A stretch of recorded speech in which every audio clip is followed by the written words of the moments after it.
Bago tayo magsimula, gusto ko munang pasalamatan kayong lahat sa patuloy ninyong suporta. Tunay pong nakakataba ng puso ang inyong walang sawang panunood at pagtangkilik sa ating munting channel. Sabi ni Tizhan, makakapasok na sila. Umupo sila sa kanilang mga upuan at hawak ang tasa ng mainit na inumin. Inilapag ng ama ang tasa sa saucer at sinabi na narinig niya na natapos na nila ang unang kurso ng pagsasanay bilang kadit. Ano raw ang nakita at naramdaman nila? Tumingin si Sohyun sa bida, at siya na may uminom ng kaunti habang nagtaka kung bakit siya tinititigan nito. Sumagot si Sohyun, nakita ko ang tunay na mukha ng pamilya natin. Nabulunan si Chol sa kanyang iniinom sa narinig, at tinanong ng ama. Anong ibig mong sabihin sa tunay na mukha? Sumagot siya na alam naman niyang nakabase sa kompetisyon ang buong sistema. Pero may mga bagay siyang nasaksihan na hindi niya kayang tiisin. Gusto niya na lahat ay patas. Pinisil niya ang kamao niya at sinabing, kahit paabutin ng ilang buwan, gusto niyang makamit ang lahat sa sarili niyang pagsisikap. Sabi ni Tizhan, hindi masama ang pagiging makatarungan. Inisip niya na hindi siya pinili ng banal na espada ng walang dahilan. Dati-rati, si Sohyun ay iyakin at mahiyain, pero ang dahilan ng pagbabagong ito ay ang bida. Pagkatapos nyun, tinanong niya ang bunso, ano naman ang kanyang naramdaman. Tiningnan siya ng bida at sumagot. Ang naramdaman ko ay kahihiyan. Ang Kaedeng Corps ay pundasyon ng martial arts clan. Ngunit ang kasalukuyang Kaedeng Corps ay hindi gumagana ng maayos. Pinaliwanag ng pinuno ng angkan. Mali, nagpatuloy siya, hindi lumaban ang mga kadit. Maaaring mahina sila o matalo. Pero ang mga tumitigil sa pakikipaglaban ay hindi karapat-dapat sa angkan. At napakarami ko nang nakita sa kanila. Ang problema ay nasa kakayahan ng mga guro o sa kanilang pamamaraan ng pagtuturo. Pumikit ang pinuno at sinabing, napakakumpiyansa mo. Nabigla ang bida. Ngumiti ba siya? Pagkatapos ay sinabi niya, sa kabila ng lahat, bawat isa sa inyo ay nakabuo ng sarili ninyong pananaw bilang kadit. Ngunit kailangang lagi kayong maging alerto. Ang pagpapalawak ng inyong pananaw ay hindi madaling gawin. Naisip ng bida na hindi niya inakala na mismong ama nila ang magbibigay ng payo. Pagkatapos noon, nagpasalamat sila at sinabi ng ama na narinig niya ang tungkol sa ginawa nila bilang mga kadit ngayong taon. Ang pagsusulit ng first year ay maaaring ibang-iba sa antas at mga gawain kumpara sa mga tagapamahala ng angkan. Pagsusulit man iyon, pareho pa rin ang nilalaman. Naiintindihan nilang ito ay isang pagsubok na ibinigay ng kanilang ama, at tapat nilang ginampanan ang kanilang tungkulin. Tinawag sila ng ama upang gantimpalaan. Nagtaka ang pangunahing tauhan. Ito ba talaga ang kanilang ama, na laging istrikto pagdating sa gantimpala at parusa? May nangyari sa sandaling iyon. Tinaas ni Sohyun ang kanyang kamay at sinabing, kung ganon, gusto niya ng baluting gawa sa kaliskis ng dragon. Sumang-ayon ang ama at sinabing ipapaalam niya sa tagapangasiwa ng sandatahan para makuha niya ito bukas. Nagpasalamat siya, at tinanong ni Taishon kung ano naman ang gusto ng kanyang anak na lalaki. Sumagot siya, pahintulutan po sana akong umakyat sa bundok ng makalangit na kapangyarihan. Lumuwa ang mga mata ni Taishon sa gulat, at napalingon din ang kapatid niya sa pagtataka. Ilang sandali pa, nagsimula ng maglista at mag-empake ang bida, isang ensiklopedya ng mga halamang gamot, isang bakal na kaldero, at mga gamit para sa medisina. Mukhang kompleto na ang lahat ng kailangan niya. Ang bundok ng makalangit na kapangyarihan ay isang banal na bundok. Maraming halaman doon na makakatulong sa paggawa ng malalakas na elixir. Sa pulang at asul na isla, mahihino lang ang mga gamot na kaya niyang gawin. Pero ngayon, inisip niya na totoong pinayagan na nga siyang umakyat sa bundok na iyon. Dahil dito, mas maaga siyang makakapasa sa pagsubok ng mandirigma. Ang pagsubok ng mandirigma. Ang huling pagsubok ng mga anak ng Angkang Li, kung saan sila opisyal na kikilalanan bilang mga mandirigma. At ang huling lugar na kailangang puntahan bago ito ay ang bundok ng makalangit na kapangyarihan. Maya-maya, tumingin siya sa malayo at naisip. Bukod pa riyan, ang bundok na ito ay lugar na kailangan kong mapuntahan, kahit isang beses sa buhay. Tumingin siya sa espadang nakasandal sa dingding. Pumasok si Gawa sa silid at humingi ng paumanhin, sabay sabi na may mensaheng dumating. Nagulat siya, mensaheng galing kanino? Sumagot si Gawa, inaanyayahan ka ng ikapitong amo. Makalipas ang ilang sandali, dumating si Jiok at sinabing matagal na silang hindi nagkikita. Simula pa ba noong insidente kay Chuok ngayong taon? May dala siyang tray na may teapot at mga tasa. Pagkatapos ay lapag ang mga ito sa mesa, ngumiti ang bida at kinumpirma iyon. Umupo si Jiok sa harap niya at sinabing hindi siya ganoong kabobo para makalimot sa ganoong bagay. Naisip ng bida, tulad ng inaasahan, hindi siya basta-basta.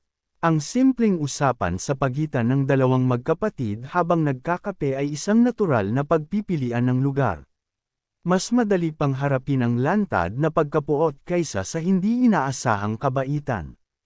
Di nagtagal, iniabot ni Jiok ang tasa sa kanya at sinabing, "Tikman mo, ito lang ang hilig ko, ang tsaa." Kinuha ng bida ang tasa at nagpasalamat habang nakangiti. Naitanong niya, "Lagi ka bang nagtitimpla ng tsaa sa bisita mo?" Ngumiti si Jiok at sinagot, "Depende kung sino ang bisita." Ang tsaa raw ay galing sa isang banyagang taniman na napuntahan niya 2 taon na ang nakaraan.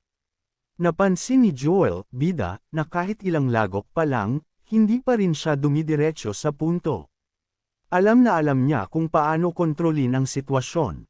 Hindi ito basta-basta bata lang na kulang sa galing sa martial arts.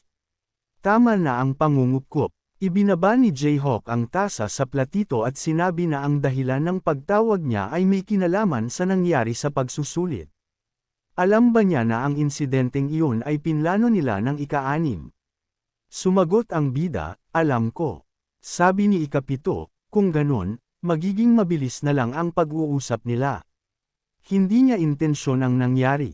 Naisip ng bida, ganito pala ang paraan niya. Mas kilala si Jayhawk, o Jayhawk bilang politiko, administrador, at negosyante kaysa sa isang mandirigma. Alam niyang magbuo ng koneksyon nang hindi nagdudulot ng alitan. Kaya't tinatawag siyang gintong espada. Ibig sabihin marahil, ayaw niyang maging kalaban nito. Pagkatapos noon, dagdag pa ni ika-7, "Kasalanan ko rin iyon. Kung gusto mo, hihingi ako ng tawad." Sabi ng bida, hindi na kailangan. Ang nangyari na. Sa mga darating na kompetisyon, malamang ay may ganito pang mangyari. Hindi raw niya sinasabing wala siyang magawa dahil sa kagustuhan ni Sola. Tinanong ni Jiak, "Itinuturing mo ba akong kaaway?" Sumagot siya, "Kung may kumikilos laban sa mga tao ko at nagbabalak ng lantaran laban sa akin, paano ko pa sila iisipin kundi bilang kalaban?" Naisip ni Jiak, ano nga ba ang dapat kong gawin? Dapat ko na lang ba siyang durugan ngayon para wala ng abala sa hinaharap? Pagkatapos ay napabuntong hininga siya at nagtanong kung ano ang gusto niya itong gawin. Sumagot ang pangunahing tauhan na dapat ay magpakita siya ng kahit kaunting sinseridad. Hindi lang siya ang naghirap sa pagkakataong ito. Naisip niya, anong bastos at makapal na mukha. Hindi man lang tinanggap ang paghingi ng tawad, humihingi pa ng kabayaran. Pero nagustuhan niya ito. Pagkatapos noon, iniabot niya ang kanyang kamay at sinabi, "Sige." Magpapadala siya ng isang desenteng dami ng elixir sa mga estudyante ng ika-5 baitang, at bibigyan din siya ng isang maayos na gantimpala. Nakipagkamay ang bida at sinabi na dahil siya, bilang kapatid, ay nagpakumbaba at gumawa ng maraming konsesyon, hindi na niya muling babanggitan ang bagay na iyon.